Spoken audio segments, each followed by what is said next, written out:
I'm 90 years old, and I'm about to tell you something that's going to make you uncomfortable. Everything you think you know about building a successful life is a lie. And the worst part? The people who should be warning you, your mentors, your role models, society itself, they're either feeding you the same lie or they figured it out too late to help you.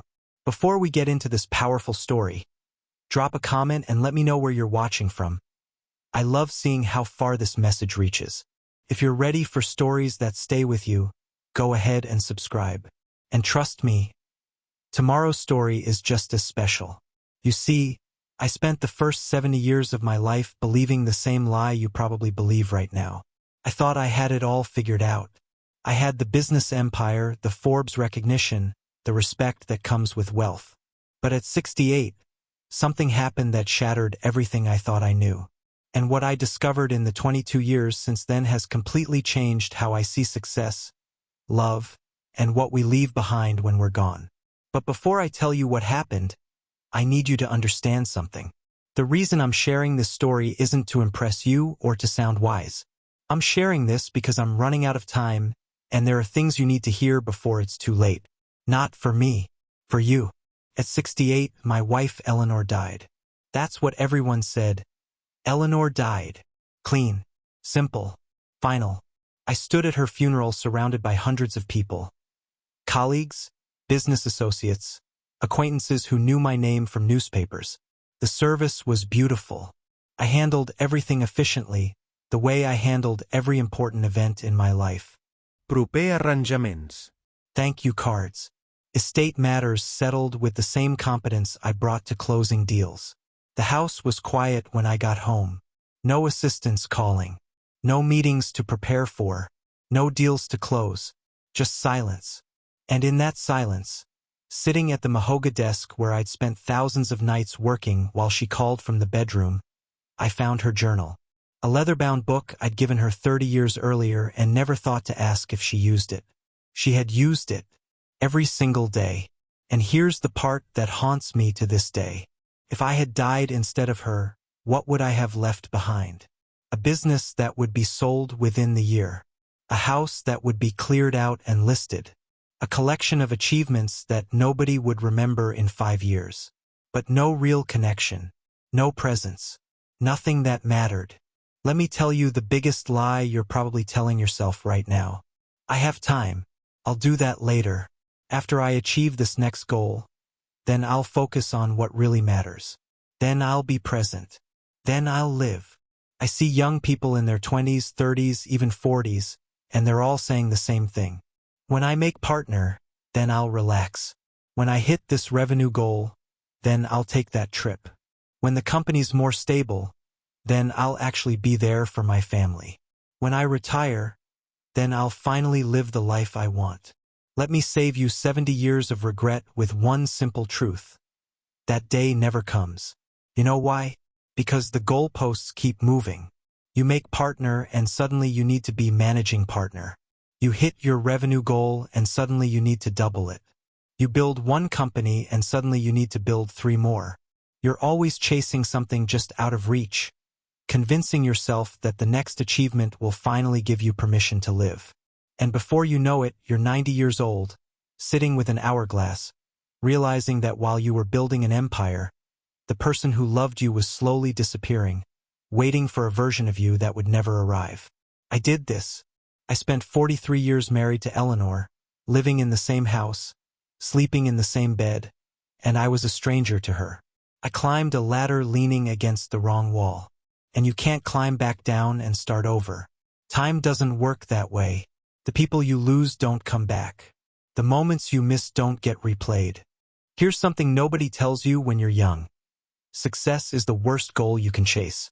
And I say this as someone who achieved everything I set out to achieve. I built a multimillion-dollar business. I got the Forbes recognition. I had the respect of everyone who mattered in my industry. And you know what? None of it mattered. You achieve your goal and for about 48 hours you feel amazing. You think, I finally made it. Then the feeling fades. You're back to baseline. Now you need a new goal, a bigger achievement, more validation. It's a hamster wheel disguised as a ladder. You think you're climbing up, but you're just running in place while life passes by. I had a friend, Robert, who died 5 years ago at 71. Built 3 successful companies. Worked 80-hour weeks his entire adult life. Kept saying he'd slow down next year. Next year came and he had a massive stroke. At his funeral, his son stood up and said, "My father was a titan of industry. Everyone respected him, but I barely knew him. He was always at the office when I needed him at home." Is that the legacy you want? Is that what you're building toward? Your regrets won't be about the things you did wrong. They'll be about the things you never did at all. I don't lie awake at night thinking about the deals I lost or the companies I could have acquired. Those don't matter. Business is just business. Someone else will make those deals. Someone else will build those companies. You know what keeps me up at 90 years old? The trip to the coast Eleanor asked me about for 30 years that I never took her on because I was too busy. The conversations she wanted to have that I was always too tired for. The presence she needed that I kept promising next year. The moment, just one moment, where I could have looked at her and really seen her instead of looking past her at the next goal. These things eat at you. The missed opportunities. The roads not taken. The love you didn't fully give. The people who were right in front of you that you never truly saw because you were looking at what came next. The people you love, your partner, your children, your parents. You think you have unlimited time with them. You don't.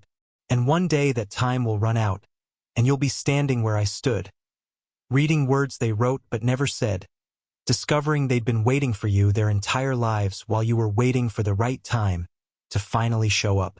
Eleanor wrote in her journal 5 years before she died, "I'm 63 years old, and I've been waiting for my husband to have time for me since I was 25. Things never settle down. I don't think he even sees me anymore." She was right. I didn't see her. I saw the business. I saw the next deal. I saw the empire I was building that would supposedly give us the life we wanted someday. That someday never came, because I kept moving it. And by the time I was ready to stop moving it, she was gone. Chapter 1. The Climb That Never Ended. I was 22 when I met Eleanor. She was studying literature at the university, and I was working 2 jobs while finishing my business degree. I remember the exact moment I saw her, sitting under an oak tree, reading Hemingway, her hair catching the afternoon light. I walked over and said something stupid about how I was going to own my own company someday. She looked up at me and smiled. "That's nice," she said. "But what do you want to build a life around?" I should have paid attention to that question. We got married a year later. I was 23, hungry, determined to prove myself. Eleanor understood. She always understood. "Go build your dream," she'd say, kissing me goodbye at 6 a.m. as I headed to my first real job at a consulting firm. "I'll be here when you get home." The problem was, I stopped coming home at reasonable hours. By 25, I was obsessed. First promotion came, and with it, a taste of what success felt like. The validation, the respect in people's eyes when they heard my title. The way my father, who'd always dismissed me as a dreamer, finally nodded with approval. Eleanor threw me a small celebration dinner. Just the 2 of us. Candles, her grandmother's china, a cake she'd spent all afternoon baking. I showed up an hour late because I was networking with a senior partner. She never complained. She just reheated the dinner and listened to me talk about the promotion for 2 hours straight. I don't think I asked her a single question about her day. At 28, I made junior partner. Eleanor was pregnant with our first child. She wanted me to cut back, just a little, just enough to be there for doctor's appointments and nursery planning. "After this next deal," I told her, "after we close this account, things will stabilize." The account closed. I immediately took on 2 more. Our daughter Emily was born on a Tuesday. I was in Chicago at a conference. Eleanor's sister called me 3 times before I picked up. "You have a daughter," she said, and I could hear something in her voice I didn't recognize then. Disappointment. I caught the first flight home, showed up with flowers and apologies. Eleanor smiled at me from the hospital bed, holding our baby girl. "It's okay," she said. You're here now. But I wasn't really there. Not in the way that mattered. The 30s were a blur. Senior partner at 33. First major acquisition at 35. Named to the 40 under 40 list at 38. Each achievement came with the same pattern. Eleanor's quiet pride, my brief euphoria, then the immediate pivot to what came next. The goalposts kept moving, but Eleanor stayed still. Waiting at the finish line, I kept redrawing further away. When are we taking that trip to the coast? She'd ask on our anniversary. Soon, I'd say. Once I close the Henderson deal. When will you make it to Emily's recital? I'll try, I'd promise. But this investor meeting. I know, she'd say, her smile getting smaller each time. It's important. By 40, I'd built everything I'd dreamed of at 22. The company was thriving. We had the house, 6 bedrooms, 3 acres, the kind of place that made other men envious. My name carried weight in rooms that mattered. I'd achieved what most people spend their entire lives chasing. And Eleanor had become part of the furniture. I don't mean that cruelly. I mean it literally. She was there the way the couch was there, the way the refrigerator was there. Necessary. Expected. Maintained. But not really seen. Not really noticed. At 45, I came home late on a Thursday. Nothing unusual.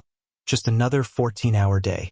Eleanor was sitting at the kitchen table, her hands wrapped around a cold cup of tea. She looked up at me, and for just a second, I saw something in her eyes that stopped me cold. She looked like she was staring at a stranger. Justin, she said quietly, do you even know what color my eyes are? I opened my mouth to answer, absolutely certain I knew, and realized with creeping horror that I wasn't sure. After 22 years of marriage, standing 3 feet from my wife, I couldn't remember if her eyes were blue or green. She saw the hesitation on my face. She nodded once, like I'd confirmed something she'd suspected for years. Then she stood up, poured out the tea, and walked upstairs without another word. I should have followed her. I should have run up those stairs and sat with her and admitted that somewhere in the climb, I'd lost sight of why I was climbing at all. Instead, I opened my laptop and reviewed the quarterly projections. That was the moment I could have changed everything. That was the moment I could have chosen her over the next goal, presence over achievement, the life I had over the empire I was building. But I didn't know that then. I thought I had time. I thought she'd always be there, waiting, understanding, forgiving the same broken promise repackaged as soon and next year, and when things settled down. I had no idea that the woman sitting at that table, staring at her cold tea, was already starting to disappear. And I had no idea that I'd spend the next 23 years watching her fade, too blind to see it happening until it was far too late. What I didn't know was that Eleanor had started keeping a journal that very night. Chapter 2. The Invisible Woman. Between 45 and 60, I became a master at not seeing what was right in front of me. Eleanor stopped asking me to come to bed. She tried for years, calling from upstairs at midnight, 1 a.m., sometimes 2. Justin, it's late. Come to bed. Her voice would drift down to my office, soft and hopeful. Eventually, it just stopped. She'd given up competing with spreadsheets and strategy documents for my attention. I told myself this was progress. No more interruptions. More productive late-night hours. What I didn't see was that she'd stopped fighting for me because she'd accepted I was already gone. At 48, our daughter Emily graduated college. Eleanor spent weeks planning a celebration dinner, calling Emily's favorite restaurants, coordinating with relatives, designing a photo slideshow of memories I wasn't in because I'd been at the office when they were made. The dinner was on a Saturday. I had the date circled on my calendar for months. Friday afternoon, a potential acquisition opportunity came through. Silicon Valley startup, revolutionary technology, limited window to invest. The meeting was Saturday evening, same time as Emily's dinner. I called Eleanor from the car. I know this is bad timing. It's always bad timing, Justin. Her voice was flat. Not angry. Not disappointed. Just empty. That should have terrified me more than her tears ever did. I'll make it up to her, I said. I'll take Emily to dinner next week. Anywhere she wants. Silence on the other end. Then, she won't remember the make-up dinner, Justin. She'll remember you weren't there. I went to the meeting anyway. The deal fell through 6 months later. Emily never mentioned the dinner I missed, which was somehow worse than if she'd been angry. She'd learned from her mother that expecting me to show up was setting herself up for disappointment. By 52, Eleanor had developed entire routines I knew nothing about. She took pottery classes on Tuesday evenings. She joined a book club. She volunteered at the library on weekends. I found out about these things the way you find out about a neighbor's life. Catching fragments of phone conversations, seeing flyers on the counter, noticing her absence and realizing I couldn't remember when she'd left. We lived in the same house like polite roommates. She'd leave my coffee ready in the morning. I'd transfer money to her account for groceries and whatever else she needed. We'd pass each other in hallways with small nods and smaller smiles. "How was your day?" I'd ask on the rare evenings I made it home for dinner. "Fine," she'd say, not elaborating. Not because she was punishing me, but because she'd learned I wasn't really listening anyway. I'd check my phone while she spoke. Interrupt her mid-sentence when an email came through. My body was at the table, but my mind was already in tomorrow's boardroom. At 55, I was named CEO. The crowning achievement of my career. Press releases. Industry recognition. A profile in Fortune magazine. Eleanor came to the announcement gala. She wore a blue dress I'd never seen before and stood next to me in photographs, smiling at cameras while standing miles away from me emotionally. A reporter asked her, "How does it feel to be married to such a successful man?" She paused for just a beat too long. "Lonely," she said, then quickly recovered with a laugh. "I meant, it's lonely at the top, isn't it? All that responsibility." The reporter laughed too. I laughed. Everyone laughed. But I saw her face after, when she thought no one was looking. She wasn't joking. By 58, I'd stopped noticing when she'd gotten her hair cut.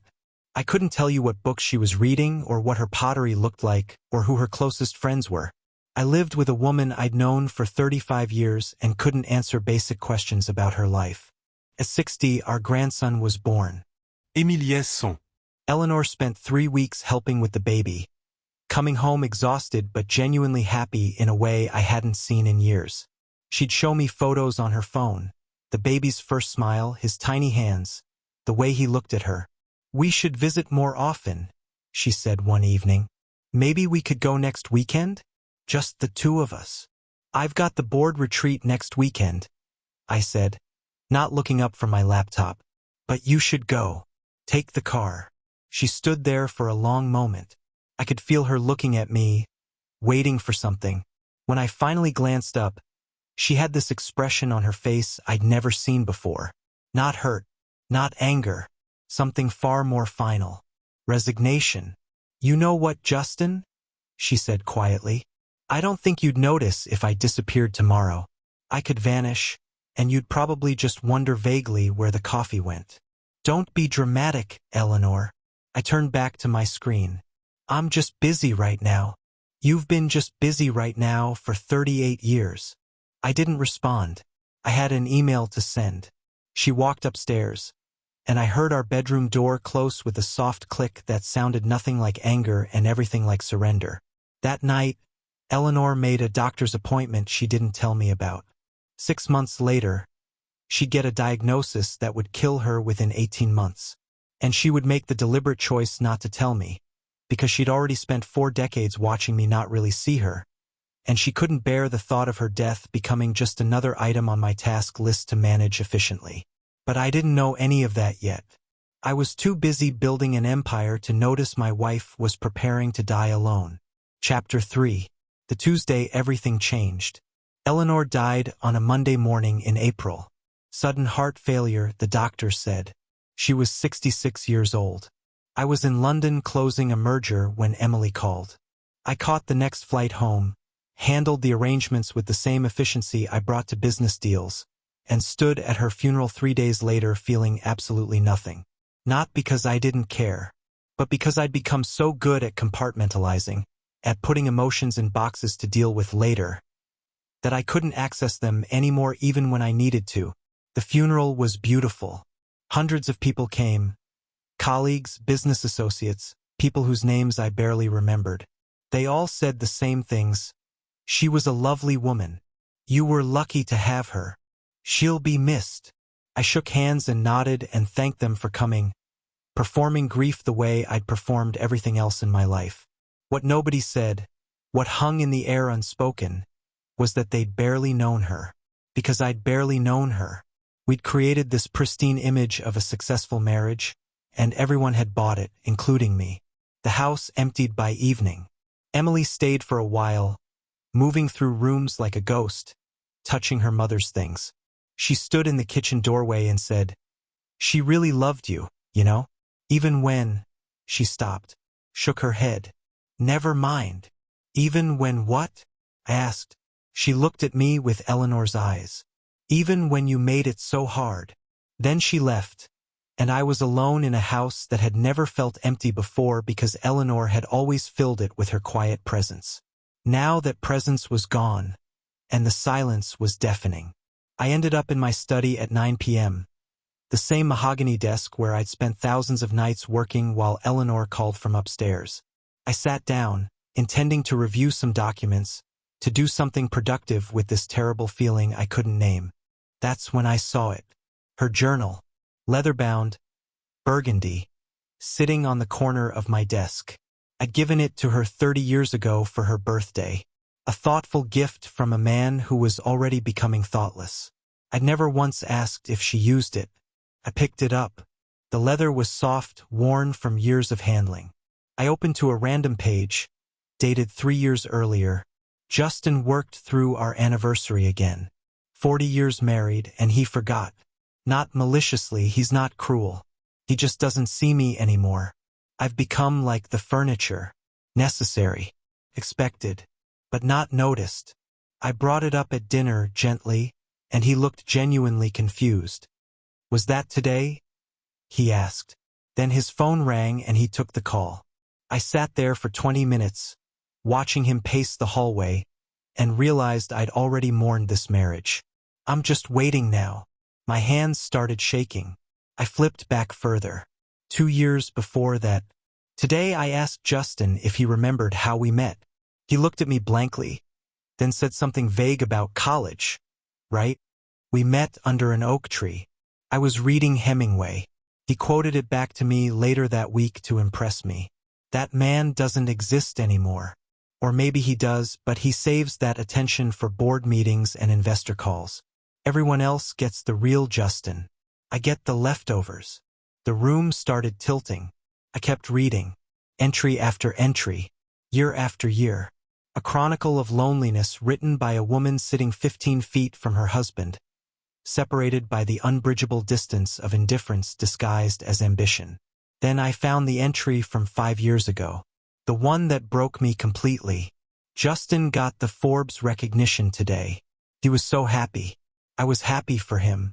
But when I asked if we could finally take that trip to the coast we've talked about for 30 years, he said next year when things settle down. I didn't argue. Things never settle down. I'm 63 years old, and I've been waiting for my husband to have time for me since I was 25. I don't think he even sees me anymore. I'm just part of the house, necessary, maintained, but not really noticed. I sat at that desk for 6 hours, reading, watching my marriage from her perspective, seeing the man I'd become through the eyes of the woman who'd loved that man long after he'd stopped deserving it. Every late night I justified. Every missed dinner, every postponed trip, every time I'd said not now or later or when things settle down. It was all there, documented, remembered. The slow death of hope written in her elegant handwriting.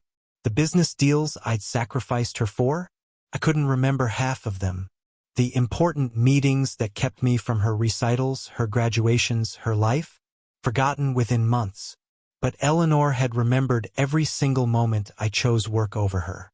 She'd remembered, and she'd written it down, and she'd slowly accepted that she would die waiting for a version of me that was never coming back. I reached the final entry, written 6 weeks before her death. I went to the doctor today for the follow-up. The cancer has spread. 6 months, maybe less. I should tell Justin, but I already know what will happen. He'll listen with one ear while checking his phone. He'll manage my death the way he manages everything. Efficiently, competently, without really being present for any of it. I've spent 43 years being invisible. I don't want to spend my last 6 months watching him schedule my dying around his meetings. The journal fell from my hands. Cancer. 6 months. She'd known. She'd carried that diagnosis alone, through doctor's appointments and treatment decisions and the slow march toward death, because she believed, no, she knew, that telling me would just turn her death into another task I'd handle efficiently before moving on. And the most horrifying part? She was right. If she'd told me, I would have managed it. Scheduled appointments, researched treatments, made calls, all while never actually seeing her, never actually being with her in the way she'd needed for 4 decades. She chose to die alone because I'd already made her live alone for 43 years. I stood up from that desk at 3 a.m., walked to the bathroom, and looked at myself in the mirror. Really looked. The successful CEO, the respected businessman, the man who'd achieved everything he'd set out to achieve. And behind me, reflected in that mirror, was an empty house filled with things that didn't matter and memories I'd been too busy to make. That's when I noticed something on Eleanor's vanity. A small wooden box I'd never seen before, tied with a faded blue ribbon. My hands trembled as I reached for it. Chapter 4. What She Never Said.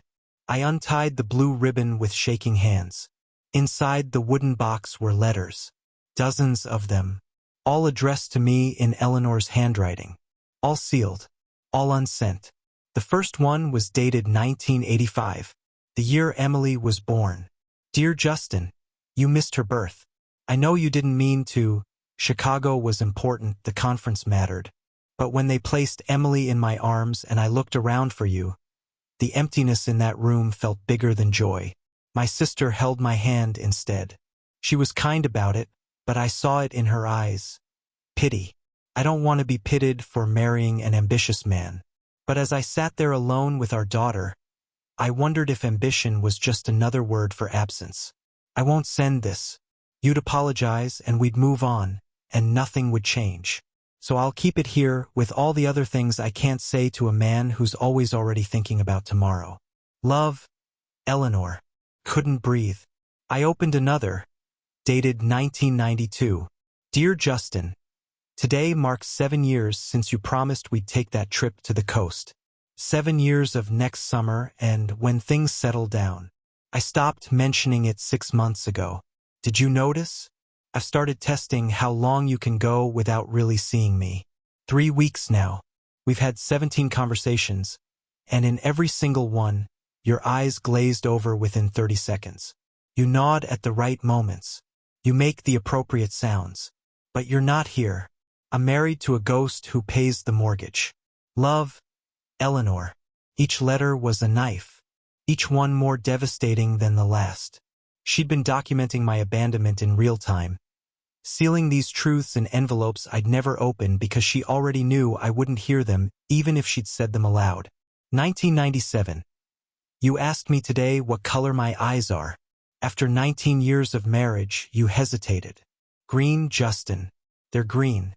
They've always been green. You looked into them when you proposed. You told me they reminded you of summer. But you haven't really looked at me in so long you'd forgotten. I saw the moment you realized you didn't know. And I saw you choose not to care enough to be bothered by that. That's when I understood. You haven't just stopped seeing me. You've stopped wanting to see me. 2003. Emily called today. She's engaged.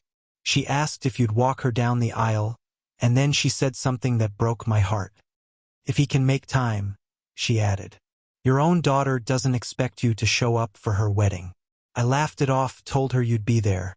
But we both knew it was a lie we were telling to make this easier. You've trained everyone who loves you to expect your absence. I was sobbing now. Full, gasping sobs that felt like they were tearing me apart from the inside. 2008. I had coffee with Susan today. She's getting divorced. 22 years, she said. And I finally accepted he was never going to change. I held her hand and listened to her describe her marriage, and I was describing ours. The late nights, the broken promises, the slow realization that you can be married and still completely alone. The only difference between Susan and me is that she had the courage to leave. I don't, because part of me still remembers the boy under the oak tree who quoted Hemingway and asked me what I wanted to build a life around. I'm still waiting for him to come home. 2015. Today was our 40th anniversary. You forgot. I've been dropping hints for weeks. I'd circled the date on the kitchen calendar in red. I'd mentioned it 3 times in passing. Nothing.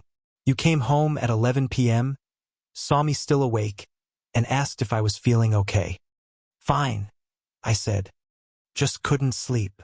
You kissed my forehead, the way you'd pat a dog, and went to your office.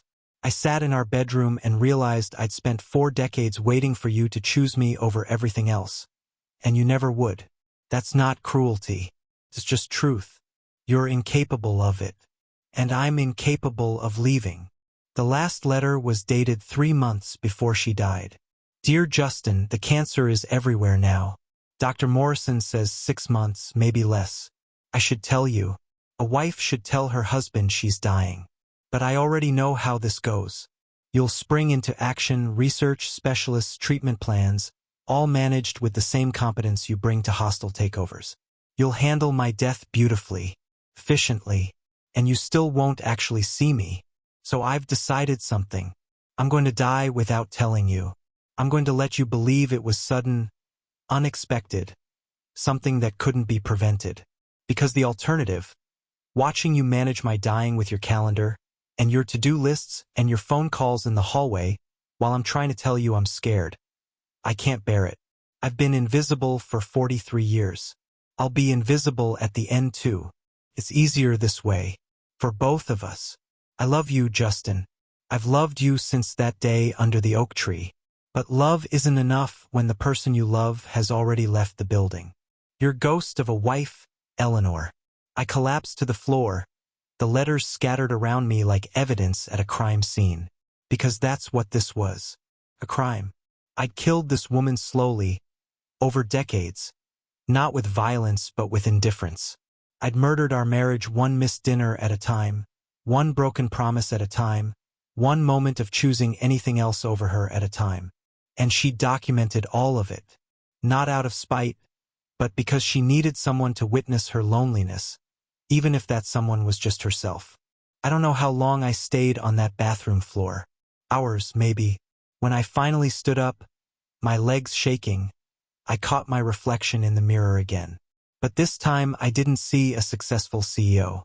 I saw exactly what Eleanor had seen for 40 years. A man who'd traded everything real for everything empty. A man who'd achieved the world while losing the only person who'd actually mattered. I stumbled back to my study, and that's when I saw it. One more item in Eleanor's box. Pushed to the bottom beneath all the letters. A small envelope with my name on it. Different handwriting. Messier. Recent. It was from Emily. The envelope was sealed, and written across the front in my daughter's hand. Dad, Mom asked me to give this to you after she was gone. She made me promise to wait until you'd read her journal. Have you? If not, stop. Read the journal first. If you have, then you're ready for this. I'm so sorry. Ing. My hands were trembling so badly I could barely open it. Inside was a single photograph and a note. The photograph showed Eleanor in a hospital bed. Skeletal thin, barely recognizable. Emily was sitting next to her, holding her hand. The date stamp said it was taken 6 weeks before Eleanor died. I'd been in Tokyo that week. Investor meetings. The note read, Dad, Mom made me promise not to tell you about the cancer. She said you'd just manage it, and she couldn't bear that. But she wanted you to know something. In her last week, when the pain was really bad, she kept asking for you. Not the CEO version. Not the busy version. She wanted the man she married under the oak tree. The one who quoted Hemingway. The one who asked what she wanted to build a life around. She died waiting for him to come home. I held her hand instead. I was there. But I wasn't who she wanted. You need to understand that. She loved you until her last breath. And you were never there to receive it. I don't know if I can forgive you for that. I don't know if I even want to. Emily. The photograph slipped from my fingers. Eleanor had died calling my name, and I'd been 7,000 miles away, shaking hands with strangers who wouldn't remember my name 6 months later. That's when I heard it. A sound that made my blood run cold. The front door opening downstairs. Footsteps in the hallway. My daughter's voice, tight with emotion. Dad? Are you up there? We need to talk. I found something else in Mom's things. Something you need to see right now. Chapter 5. 43 cards. Emily climbed the stairs slowly, each step deliberate. She was carrying something, a shopping bag, the kind Eleanor used for storing craft supplies. Her eyes were red-rimmed, and when she looked at me, I saw something I'd never seen before from my daughter. Not anger, not even disappointment. Heartbreak. For her mother. For me. For what could have been and never was.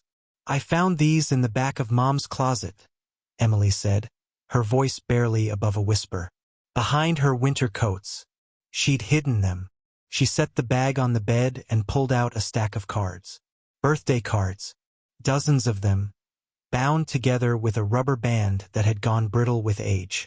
There are 43, Emily said. One for each year of your marriage. My legs gave out. I sat on the edge of the bed as Emily handed me the first card. It was dated 1982, our first year married. On the front was a simple illustration of 2 birds on a branch. Inside, in Eleanor's young, hopeful handwriting, Happy birthday, my love. This year, can we finally put us first? I miss the man who quoted Hemingway and asked me about my dreams. Come back to me. All my love, Eleanor. The same message. Year after year, the handwriting changing, getting older, shakier, but the hope, the desperate, terrible hope, remaining constant. 1985. This year, can we finally put us first? 1990. This year, can we finally put us first? 1995. This year, can we finally put us first? Emily watched me read them, tears streaming down her face. She bought you a card every single year on your birthday. She'd write in it, sign it, and then she'd hide it away because she already knew what you'd say. She knew you'd promise next year, or when things settle down, or after this next deal. So she stopped giving them to you. I couldn't speak. My throat had closed completely. 2000. This year, can we finally put us first? The handwriting was starting to slant. The loops weren't as confident. 2005. This year, can we finally put us first? A small coffee stain in the corner. She'd been crying when she wrote it. 2010. This year, can we finally put us first? The question mark was shaky, unsure, like she was asking more out of habit than actual hope. Do you understand what these are? Emily's voice cracked. These are 43 years of hope dying. Year after year, she'd buy the card, write the same question, and then put it away with all the others because she'd already accepted your answer. I picked up the card from 2015, our 40th anniversary, the year I'd forgotten completely. Eleanor's handwriting was trembling now, the letters uneven. This year, can we finally put us first? I'm 63 years old. Justin. I've been asking this question since I was 20. I don't think I'll get to ask it many more times. Please, just see me. Just once, choose me over everything else. All my love. Still, somehow, after everything, Eleanor. She was already sick when she wrote that one, Emily said quietly. She knew something was wrong with her body. She knew time was running out. And she still hoped. God, Dad. She still hoped you'd finally choose her. I flipped to the last card. Dated 6 months before Eleanor died. My most recent birthday. I'd spent it in Seattle at a tech conference. I remembered because I'd given a keynote speech. I felt important that day. Accomplished. Eleanor's handwriting was barely legible now, the letters wobbling across the page. This year, can we finally put us first? I'm dying, Justin. The doctors confirmed it today. 6 months, maybe less. I won't tell you. I already know how that story ends. You'll manage my death the way you manage everything, and I'll die being handled instead of being held. So this is the last card I'll write. 43 years of asking the same question. 43 years of hoping you'd finally see me. I understand now that you never will. It's not cruelty on your part. You're simply incapable of it. You can't put us first because there is no us for you. There's only the empire you're building and the people you step over to build it. I'm tired, my love. I'm so tired of being invisible. Happy birthday. I hope whatever you achieved this year was worth what you lost. Eleanor. The card fell from my hands. Emily picked it up, looked at it, and something in her face hardened. She wrote this knowing she was dying, Emily said. She wrote it knowing it would be her last birthday message to you, and she still couldn't send it because she knew you wouldn't really hear it. Emily, my voice broke. No. She cut me off. You don't get to apologize your way out of this. You don't get to say you didn't know. She tried to tell you 1,000 different ways over 43 years. You just never listened. She gathered the cards, putting them carefully back in order. I've been going through Mom's things for the past week, sorting through a life you were too busy to participate in. And you want to know what I realized? I couldn't answer. I couldn't do anything but sit there and bleed from wounds that were 2 decades old but felt fresh as yesterday. Mom didn't just lose you, Emily said. She mourned you. She grieved the man she married while he was still alive, still in the house, still sleeping next to her. She'd already held a funeral for your marriage years before she died. That's what these cards are, Dad. They're tombstones. 43 little graves marking the death of hope. She moved toward the door, then stopped. There's one more thing you should know. Mom made a video 2 weeks before she died. She asked me to film it. My heart stopped. A video? She wanted to say goodbye. The real goodbye. The one she knew she'd never get to say to you in person because you'd be too busy really hearing it. Emily pulled out her phone. I wasn't going to show you. I thought it would be too cruel. But now, after seeing these cards, after reading her journal, I think you need to see it. I think you need to see what you killed. She pressed play, and Eleanor's face filled the screen. Gaunt, skeletal, with eyes that had seen too much pain and waited too long for love that never came the way she needed it. Hello, Justin. Eleanor's voice whispered from beyond the grave. If you're watching this, it means I'm gone. And it means Emily finally showed you who you really were to me. I need to tell you something. Something I should have told you 43 years ago. Chapter 6. The Cost of Someday. Eleanor's face on the screen looked directly at me. Through me, past all the excuses I'd built over 43 years. Hello, Justin. If you're watching this, it means I'm gone. And it means Emily finally showed you who you really were to me. She paused, gathering strength. I need to tell you something. Something I should have told you 43 years ago. I forgive you. The words hit like a physical blow. I forgive you for missing Emily's birth, for forgetting our anniversaries, for choosing boardrooms over bedrooms, strangers over your wife, achievements over presents. I forgive you for turning me invisible, because I finally understand you didn't do it to hurt me. You did it because you actually believed the lie. You believed that someday, after the next deal, the next promotion, the next goal, you'd finally have time for us. You believed it so completely that you sacrificed everything real for it. Her eyes filled with tears. But here's what I need you to understand, my love. Someday never came. It never comes. You died too, Justin. Just slower than me. You died the day you stopped looking at me and started looking past me. You died the day you forgot what color my eyes are. You're just a ghost who pays bills and closes deals and thinks he's alive because he's achieving things. She wiped her eyes. The cruelest part? I would have forgiven all of it if you'd just woken up. Just once.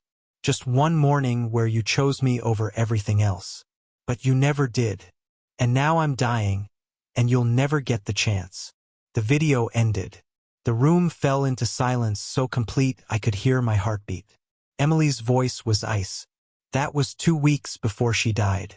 She was in agony, couldn't keep food down, could barely breathe, and she used what little strength she had left to absolve you of killing her spirit. That's who Mom was. That's what you lost. I sat there, shattered, when my phone rang. At 4 a.m. I almost didn't answer, but the name on the screen made my blood run cold. Robert's wife, Margaret. Robert, my oldest friend, my business partner for 20 years. A man who'd built an empire identical to mine with an identical cost. Justin. Margaret's voice was hoarse. Robert had a massive stroke 2 hours ago. He's not going to make it. He's asking for you. He says he needs to tell you something before. Her voice broke. Please come.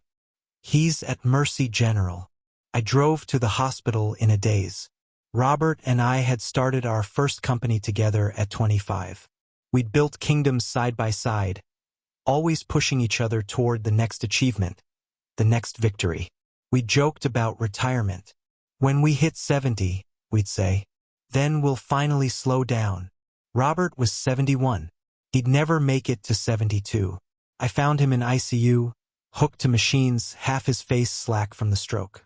Margaret sat beside him, holding his hand. She looked at me with eyes that held the same exhausted grief I'd seen in Eleanor's journal. Justin, Robert slurred through the paralysis. Close the door. Margaret hesitated, then left.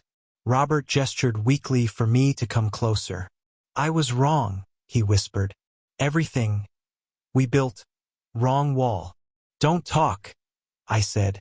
Save your strength. No strength left. His good eye focused on me with terrible clarity. Sarah, my wife, died 5 years ago. Remember? I nodded. I'd been at the funeral. Brief, efficient. Back to work the next week. Want to know her last words? Robert's face twisted. She said, I wish I'd married the man you pretended to be. The machines beeped steadily. Robert's breathing was labored. My son won't come. Called him.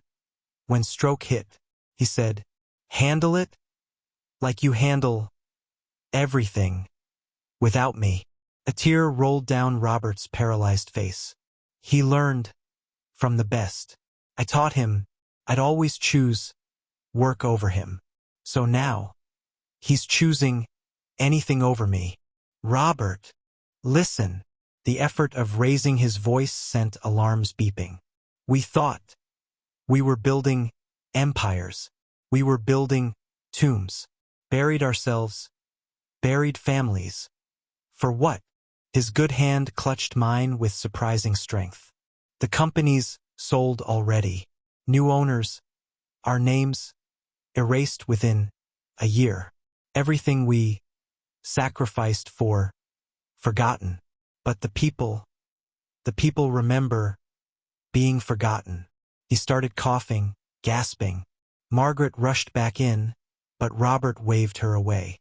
Go home, he wheezed to me. Look at your daughter. Really look, before she learns to choose everything over you, the way you taught her. Break the cycle. Don't be me. His eyes rolled back. The machines screamed. Doctors flooded in. I was pushed into the hallway where Margaret stood, tears streaming. He worked through my birthday last month, she said quietly. 71 years old, dying, and he still took a call from Singapore during my birthday dinner. I sat there thinking about Sarah, how she'd warned me when we first met. They don't change, she said. They just get better at promising they will. She looked at me with eyes that had seen too much. Eleanor tried to warn me too, didn't she? At that charity gala 10 years ago. She pulled me aside and said, Make him choose you while you still believe he might. I laughed it off. Thought my marriage was different. Margaret's laugh was bitter. It wasn't. None of ours are. We're all married to the same ghost wearing different faces. A doctor emerged. Mrs. Harrison? I'm sorry. He's gone. Robert died at 4:47 a.m. on a Tuesday, having spent 71 years believing he had time to start living after he finished achieving, only to discover that achievement never finishes and time doesn't wait. I drove home in the dark, and that's when it hit me with full force. This wasn't just my failure. This wasn't just Robert's tragedy. This was systematic, cultural. An entire generation of men who'd been sold the lie that success meant sacrifice, that providing meant presence could wait, that love would be there when we finally had time for it. We'd all climbed the same ladder. We'd all reached the top and found nothing there but regret and empty houses and people who'd learned to live without us. I pulled into my driveway as the sun rose. Emily's car was still there. She hadn't left. She was sitting on my porch steps, waiting. When she saw my face, she stood up.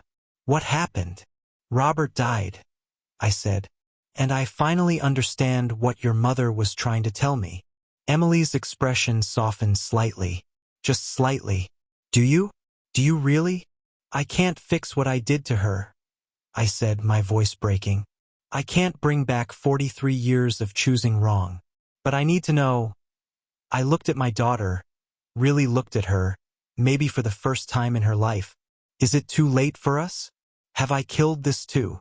Emily's eyes filled with tears. She opened her mouth to answer when her phone rang. She glanced at the screen and her face went pale. It's the hospital, she said. The one where Mom died. Why would they be calling me at 6 a.m.? She answered. I watched her face transform from confusion to shock to something I couldn't name. What? She whispered into the phone. That's impossible. She's been dead for 2 months. How can there be? She listened, her hand trembling.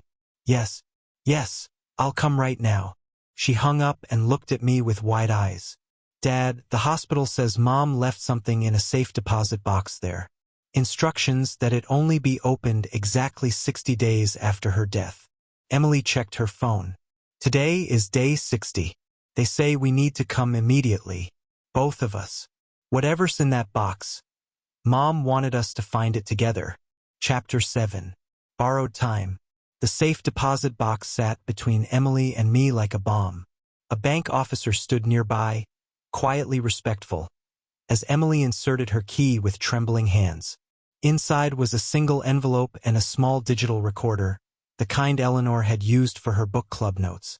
The envelope read, "To be opened by Justin and Emily together, 60 days after my passing. This is my final gift to you both. Use it wisely.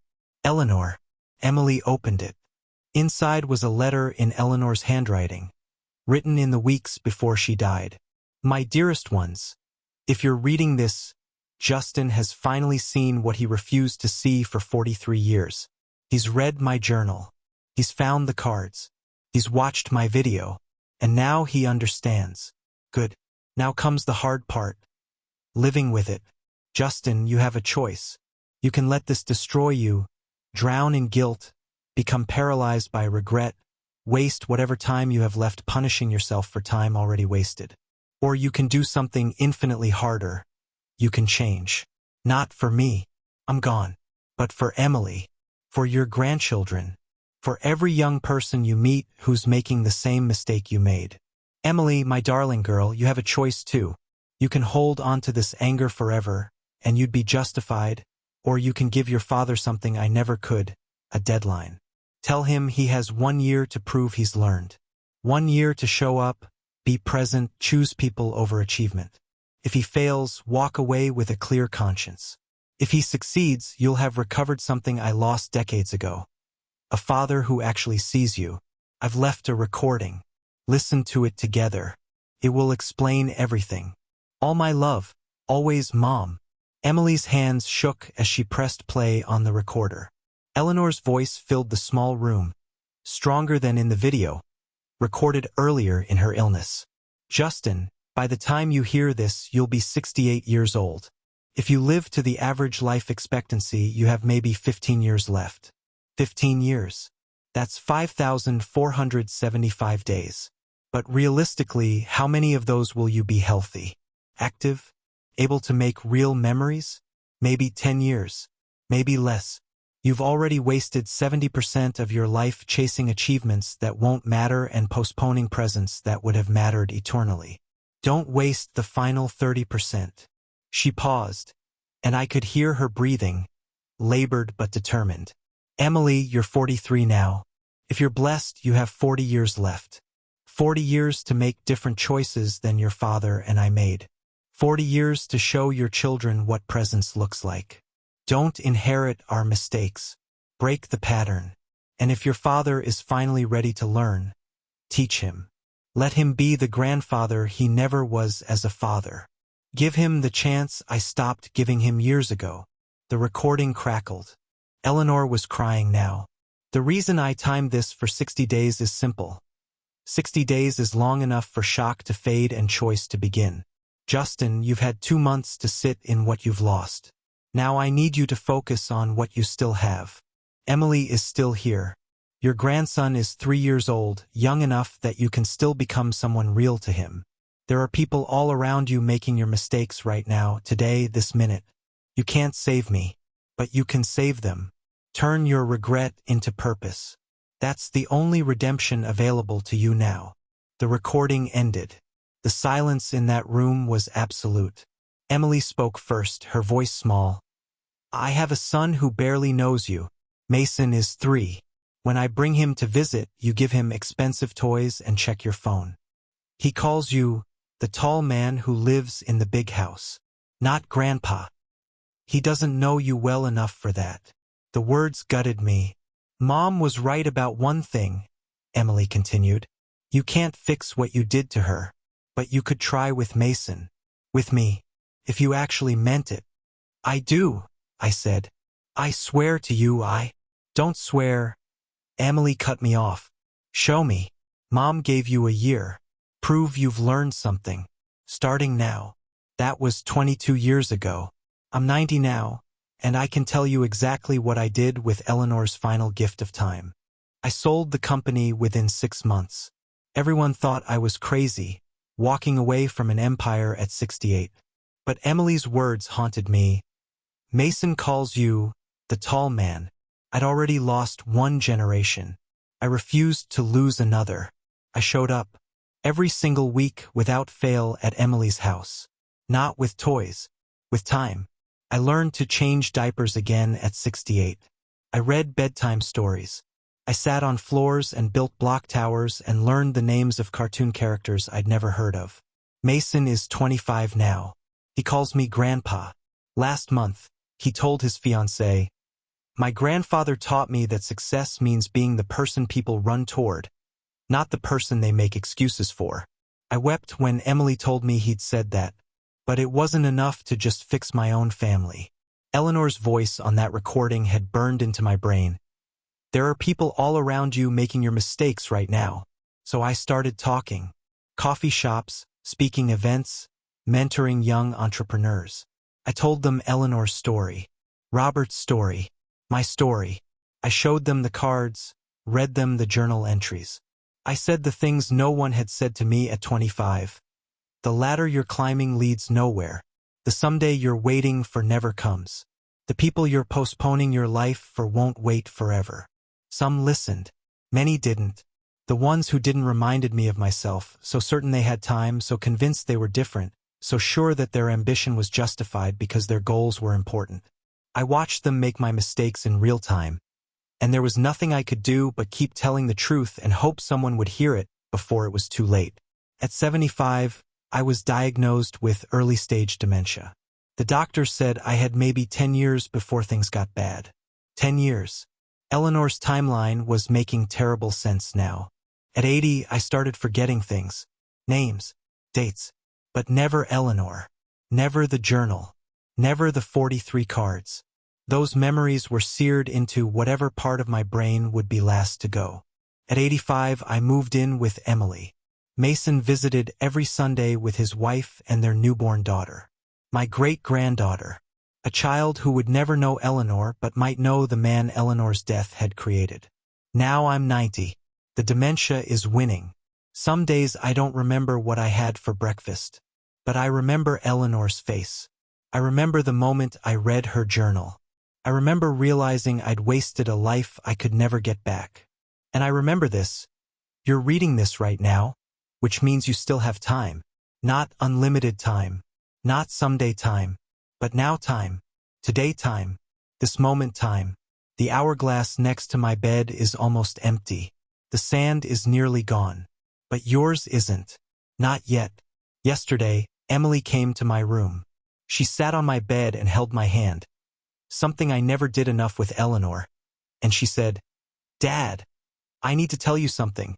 Her eyes were red. She'd been crying. Mason called this morning. He's been offered a huge promotion. VP level. Dream job.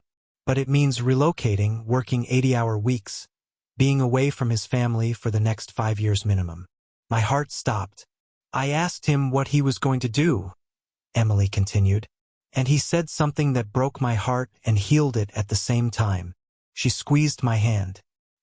He said, "I watched Grandpa spend 22 years trying to make up for 43 years of absence. The math doesn't work. I'm not making that trade. I'm choosing my daughter over the corner office. I'm choosing presence over prestige. Grandpa taught me that some mistakes you don't get to fix. You only get to not make them in the first place." Tears were streaming down my face. He learned.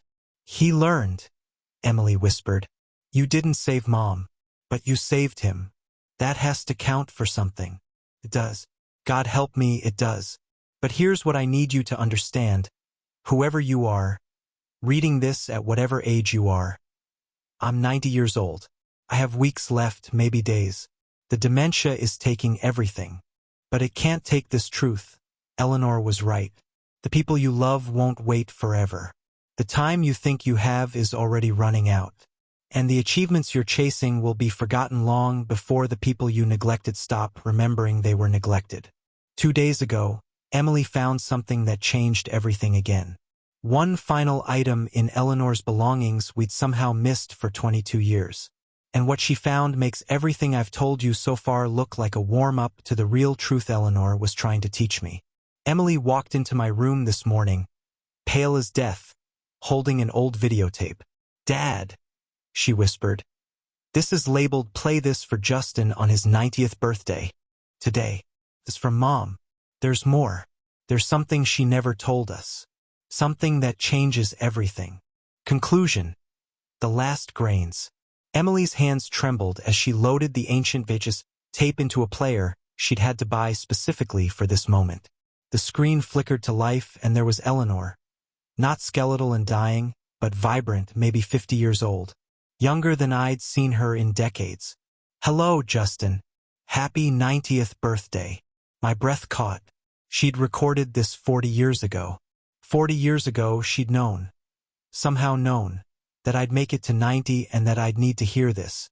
If you're watching this, it means several things. It means you found my journal. The cards. The letters. It means you've spent 22 years trying to atone for 43 years of absence. And it means you think you finally understand. She leaned closer to the camera, her green eyes intense. But you don't. Not yet. There's one more truth I need to tell you. The hardest one. The camera angle shifted. Eleanor stood up, walked to a window. When she turned back, tears were streaming down her face. "I was diagnosed with a heart condition when I was 48. The doctors said I had 20 years, maybe less. I never told you because I knew what would happen. You'd manage my illness the way you managed everything. Efficiently, competently, without actually being present. But here's what I need you to understand. I knew I was dying for 18 years before the cancer. 18 years, Justin. And I chose not to tell you because I'd rather die with a secret than live being managed." My world tilted. Every single day for 18 years, I woke up knowing my time was limited. Every missed anniversary, every broken promise, every moment you chose work over me. I experienced it knowing I might not have another year to hope you'd change. That trip to the coast we talked about for 30 years? I knew by year 15 we'd never take it. My heart wouldn't last that long.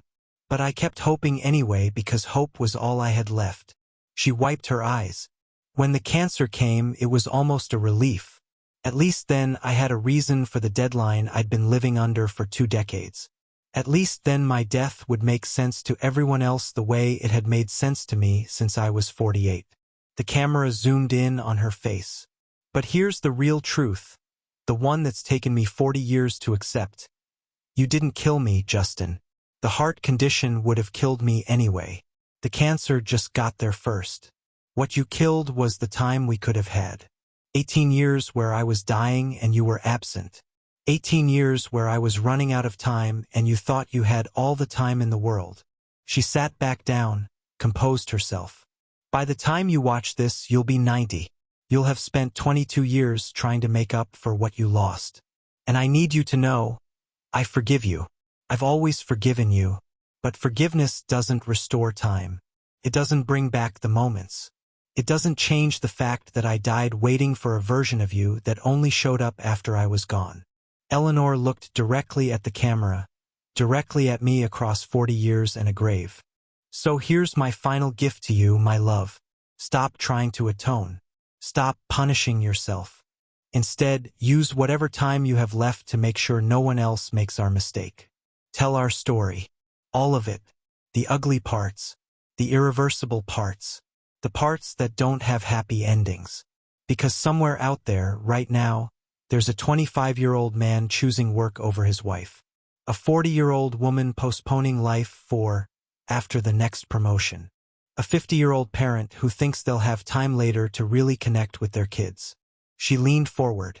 Tell them that later never comes. Tell them that the person they're postponing their life for might be dying right now and just hasn't told them. Tell them that achievements fade but absence echoes forever. Tell them. The screen went black. Mom! Emily's voice was frantic. She checked the player. There's more. The tape didn't end. There's another 10 minutes, but it's just blank. Like she stopped recording mid-sentence. Then we heard it. Faint, barely audible. Eleanor's voice from off-camera. Wait, stop the tape. I need to add something. Something I just realized. Something about what happens after. Static. Then nothing. After what? Emily whispered. What did she realize? I stared at the blank screen, my 90-year-old heart pounding. Eleanor had figured something out 40 years ago.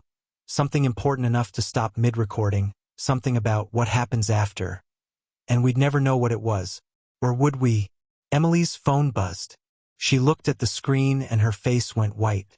Dad, it's from the hospital. Eleanor's hospital. The same one where we found the safe deposit box. Her voice was shaking. They say a second safe deposit box was just discovered during a records audit. It's been there for 40 years, sealed with instructions that it only be opened on. She looked up at me, her eyes wide with disbelief. On your 90th birthday, today. They're saying Eleanor left specific instructions that this box contains the answer to the unfinished tape. She grabbed her keys. We need to go. Right now.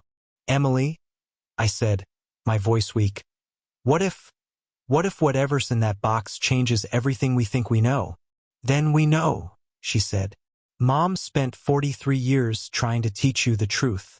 I'm not spending another day wondering what final lesson she was trying to give us. We were halfway to the car when Emily's phone rang again. She answered, listened, and I watched the color drain completely from her face.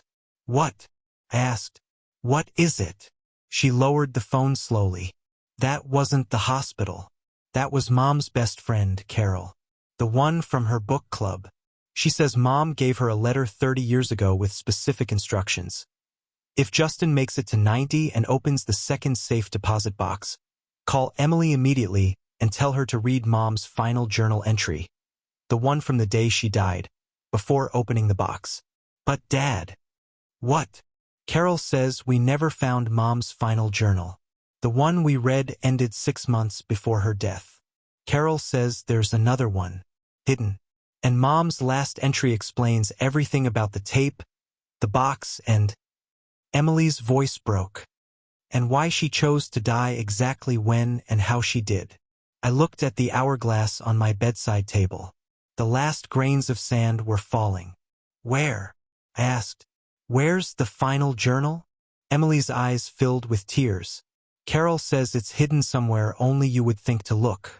Mom's last words to her were, Justin spent 43 years not seeing what was right in front of him. Let's see if he finally learned to pay attention. The journal is hidden in the place that represents everything he chose over me. If he finds it, he'll understand. If he doesn't, he never really changed at all. I closed my eyes. 43 years of choosing work over Eleanor. The place that represented everything I chose over her. My old office. The mahogany desk where I'd spent thousands of nights while she called from upstairs. The desk I'd sold 22 years ago to a young entrepreneur who'd reminded me of myself. Emily, I whispered, I know where it is, but that desk, I sold it decades ago. We'll never find it. Her phone buzzed again. Another message. She read it, and her expression shifted from despair to something I couldn't name. Dad, the young man you sold the desk to? His name was David Chin. He just died last week at age 54. Heart attack in his office. She looked up at me. His daughter posted online asking if anyone knew the history of an antique desk she inherited. She found a hidden compartment. Inside was a journal addressed to someone named Justin G. Harris.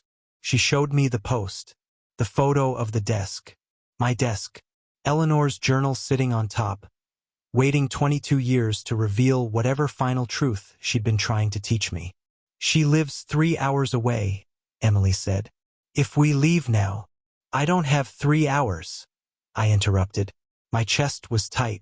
The dementia was one thing, but my heart, Eleanor's same condition the doctors had said 5 years ago, was finally catching up. Then I'll get it, Emily said. I'll drive there right now and… No. I gripped her hand. We go together. Whatever Eleanor's final lesson is, whatever's in that journal, whatever's in the second safe deposit box, we face it together. The way I should have faced everything with her. Emily nodded, tears streaming down her face. Okay, together. As we headed for the car, I felt it. The tightness in my chest intensifying. The same feeling Eleanor must have felt countless times in those 18 secret years. Time running out. The perfect moment never coming. Someday turning into too late. I looked at my daughter, really looked at her the way I'd finally learned to do, and I realized Eleanor's final lesson wasn't in a journal or a tape or a safe deposit box. It was in this moment, right now. The choice to be present even as time was ending. The choice to face truth together rather than manage crisis alone. The choice to finally put people first. We climbed into the car, racing against my failing heart and Eleanor's 40-year-old secret, and I understood with perfect clarity. The last grains of sand were falling, and whatever waited in that hidden journal would either redeem everything I'd learned or reveal that I'd missed the point entirely. Either way, I was about to find out if 22 years of change was enough to understand what 43 years of absence had destroyed. The engine started. My heart stuttered. And we drove toward whatever final truth Eleanor had been waiting 4 decades to reveal. That's today's story. If it spoke to you, tell me in the comments where you're watching from and what part touched you most.